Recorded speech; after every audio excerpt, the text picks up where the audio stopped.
Good morning. இன்றைக்கி நம்ம வீட்டில் வந்து மார்னிங் பிரேக்ஃபாஸ்ட்டுக்கு ராகி இடியாப்பம் பண்ணியிருக்கேங்க.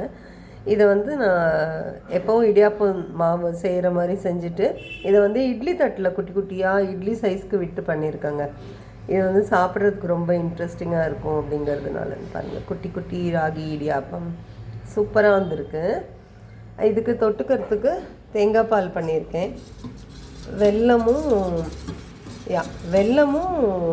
ஏலக்காயும் போட்டு மிக்சியில் தேங்காய் பால் அடித்து எடுத்து பண்ணியிருக்கேன். அதுக்கப்புறமா கொஞ்சம் தேங்காய் சட்னி. இது வந்து நேற்றுக்கு வச்சுருந்த தேங்காய் சட்னி தான், தனியாக கொஞ்சம் எடுத்து வச்சுருந்தேன். இன்றைக்கி இடியாப்பம் பண்ண போகிறோங்கிறது தெரியும், அதனால்.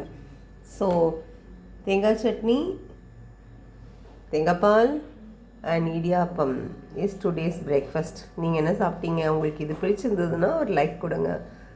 நம்ம சேனல் ரெசிபீஸ் உங்களுக்கு பிடிச்சிருந்ததுன்னா சப்ஸ்கிரைப் பண்ணிக்கோங்க. Okay, thank you so much. Have a wonderful day.